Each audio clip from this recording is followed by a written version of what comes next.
Alors, mes amis, j'ai bien aimé le début du premier texte. Moïse se leva de bon matin. Je trouve que dans cette expression-là, il y a comme quelque chose de très simple.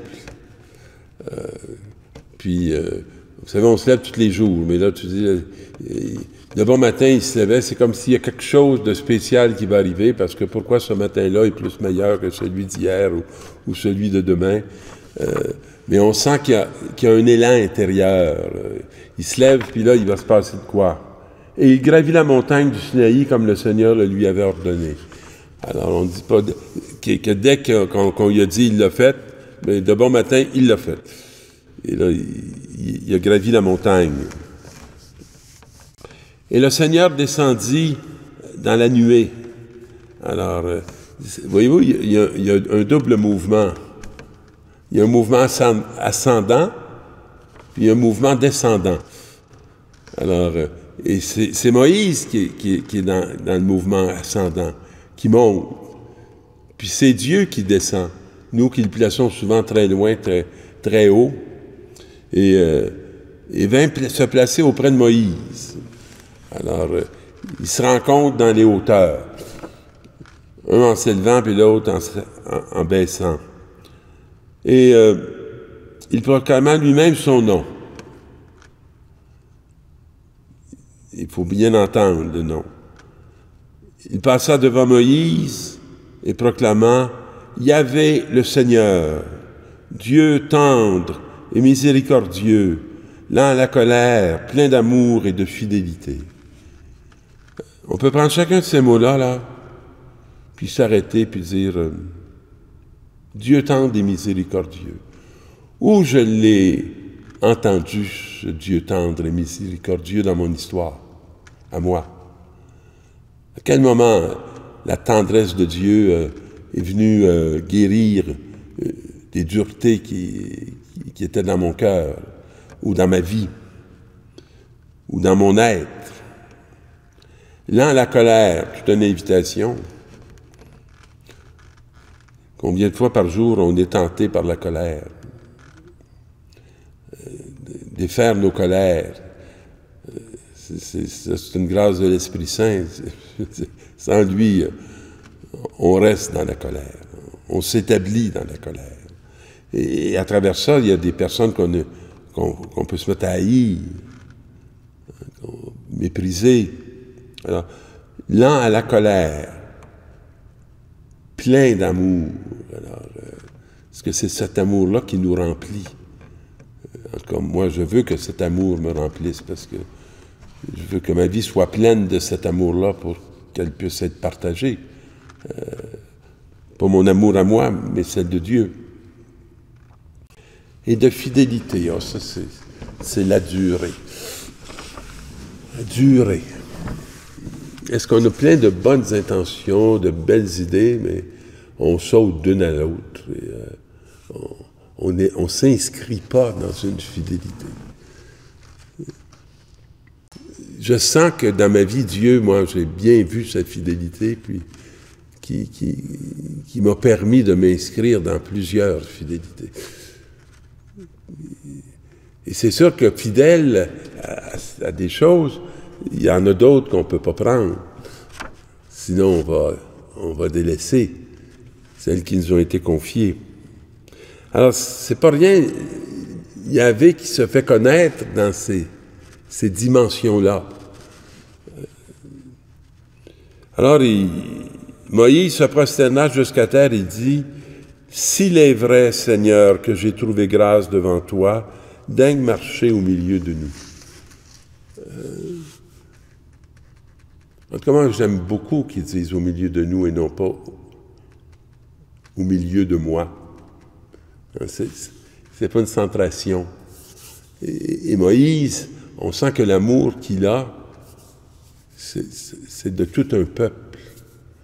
Puis que sa vie va être dictée beaucoup par ce peuple. Il va devoir apprendre, d'ailleurs il a déjà appris, là, mais pour défendre son frère, il avait tué un Égyptien.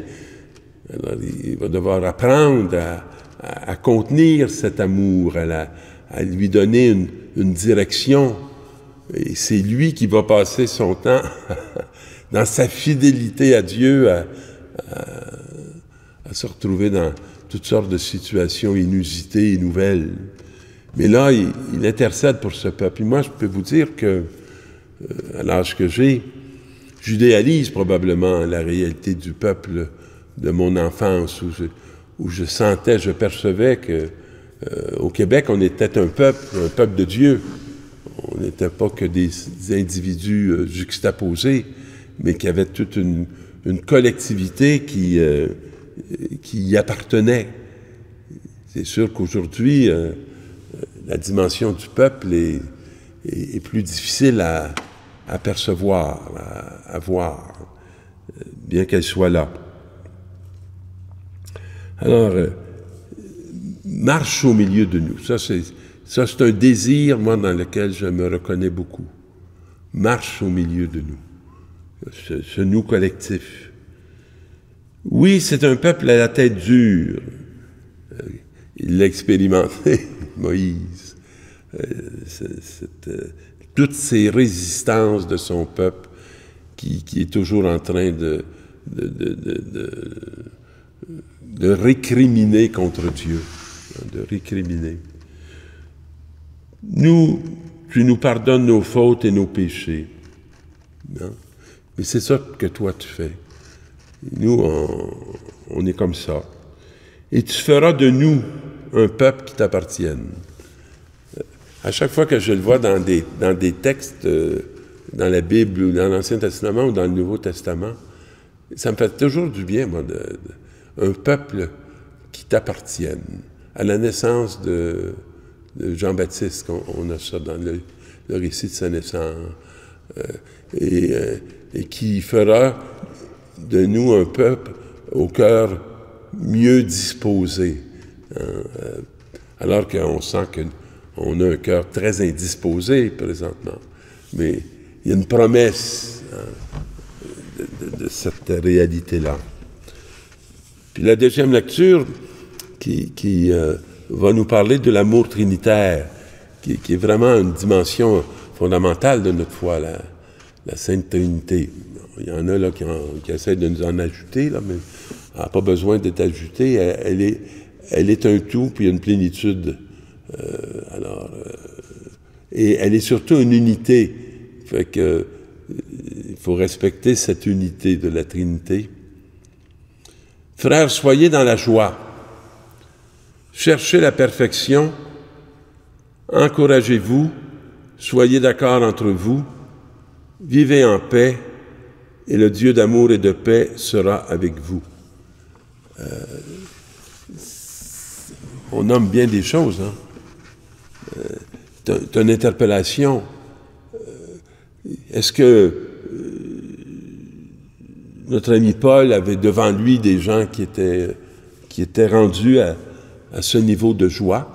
Je pense qu'il devait avoir beaucoup de joie dans les communautés naissantes, parce que quand c'est nouveau, il y a comme tout un dynamisme.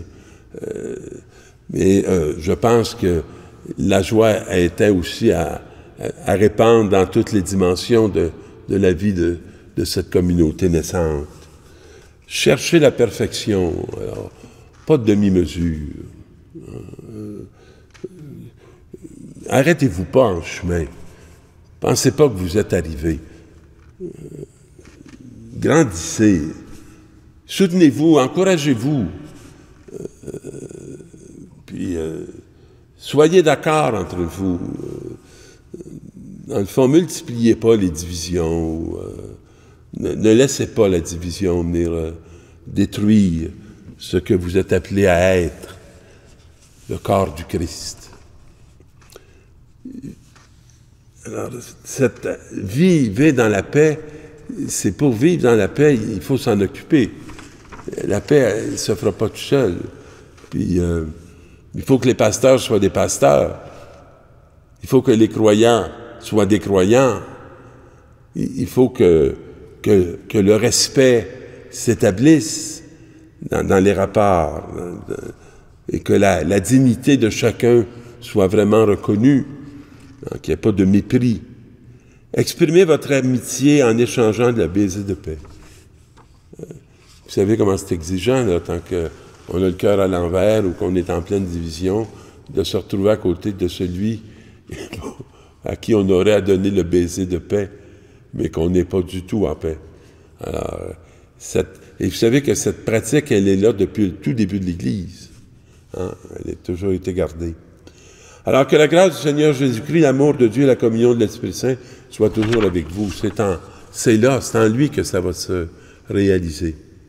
Dieu a tant aimé le monde qu'il a donné son Fils unique. Alors, devenons les uniques que nous sommes. Et parce que Dieu veut nous donner, et ce qu'il va donner, c'est ce qu'il y a d'unique en nous, que nous sommes les seuls à pouvoir apporter. Ainsi, tout homme qui croit en lui ne périra pas. Parce que c'est sûr que le doute s'arrange. Puis c'est que ça fait qu'on n'a comme pas de direction, on n'a pas de... On tourne en rond dans des abstractions qui n'ont rien de lumineux ou qui n'ont rien... puis le doute, c'est aussi quelque chose qui est important, dans le sens que si on l'accueille comme un appel à faire la lumière ou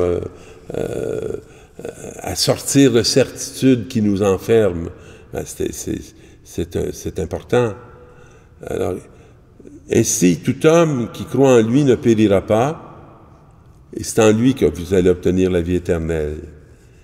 Parce que Jésus, il a envoyé son Fils dans le monde, pas pour le juger. Et comme on sent souvent que Dieu nous juge, ou que Jésus nous juge, ou que l'Église nous juge, ou que des proches nous jugent. Non. Alors, ce qui peut nous sauver du jugement, c'est la confiance, c'est la foi. Mais pour que par lui, le monde soit sauvé. Ça veut dire que mon chemin de salut, il est en Jésus.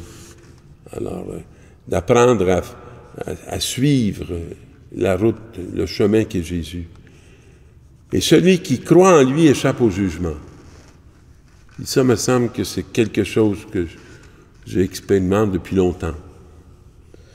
Celui qui ne veut pas croire est déjà sauvé, est déjà jugé, excusez, parce qu'il n'a pas cru à celui qui est salut, qui est miséricorde, qui est tendresse, hein, qui est réconciliation, parce qu'il n'a pas cru au nom du Fils unique de Dieu.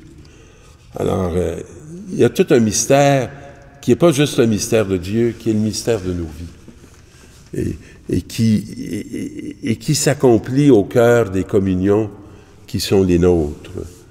Alors, Seigneur, pour que nous puissions vraiment être branchés sur ce salut, apprends-nous le mystère de l'Eucharistie. Donne-nous ce désir de s'y retrouver chaque jour pour être nourris de toi, qui fait que nos routes deviennent des routes de chemin éternel. Bonne semaine, et que l'Esprit Saint, que la Sainte Trinité vous enveloppe.